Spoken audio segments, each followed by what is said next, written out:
Y'all was schooling Chad on some old 90s Harlem World BMX knowledge. Back in the days when I started, we would race at this track in Jersey called Secaucus.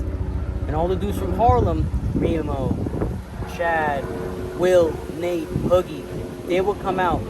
But the first time I saw pretty much the baddest bike ever, besides Marv, which still to this day has the best looking bikes, was Will.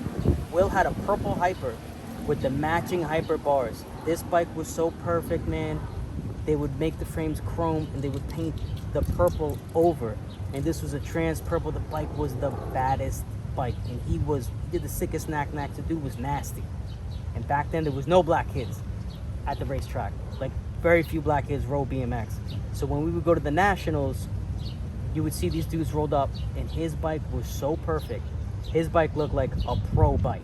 Like everything, the wheels, he had brand new 7Xs, sealed bearings, flight cranks. That bike looked fucking legit, like the cover of BMX Plus.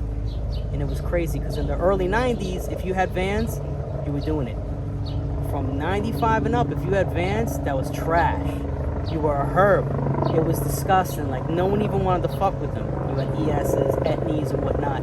And I remember Bruce would come up. You have to, like, this was in PA, North Carolina. We would go to the Nationals, and he would be out there with the do-rag before Rough Riders was a thing, with the Rough Rider shirt, and he'd have some O'Neill pants on, right? Or sometimes some, like, beat-up chinos. And he would have the regular Vans lace-up shoes, the ones that everyone uses. Everyone will fucking clown them. Because you don't even see those. You don't even want to be caught in those. Those are like chancletas. Those are like house slippers. No one even wanted to fuck with them. But, you know, it had the Vans grip. And that dude was so fast, man. I think he rode like 17X or maybe 19X at the time. Yo, him and Hoogie, yo, he would pull motherfuckers out the gate. And I remember all the kids were tight. Because he would roll up to the gate looking like trash, right?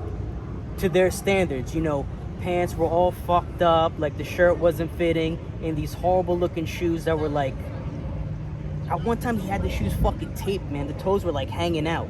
Yo, he was jumping everything at the track, and the bike was next level. I just remember that. That's how the whole Harlem World was. Everyone rode those Vans, I think they're called the New Era shoes now, and yo, you would get clowned for those, but now everyone wears them, which is crazy. But yo, back in the day, those dudes were crazy, but he had the baddest bike. And the Hyper bars too had this little plate right here, and I don't know what that little plate was there for. It had a Hyper sticker on it. I really think they just put that plate there for the Hyper sticker. But yo, that was the baddest combo. You had the Hyper frame with the Hyper bars and the Hyper fork. Yo, you were the man. That was street dreams right there. Those Harlem street dreams. 90s Harlem street dreams. That was it. That was it. And then those dudes started getting all on Boss. And then that was it, man. Oh yeah, Steve Eltman. He was the only other black dude. He was the only other black dude I saw racing. It was Sean Butler, Steve Eltman. And Steve Eltman had a signature frame. First, I don't know if he was the first. I think there was that dude on Jag, like in the 80s or 70s. Anthony Sowell, I think. I think he was the first. I could be wrong. I think he had a signature bike. So I think he was the first black dude to have a signature bike. But in the 90s, Steve Eltman, and he was a hammer, man. That dude was nasty. And all of Harlem had that. All of Harlem. Remo, Hoogie, Will, Nate, maybe Marv. I don't know. Marv was on his shit. Marv had a Challenger. He was always on his swap shit.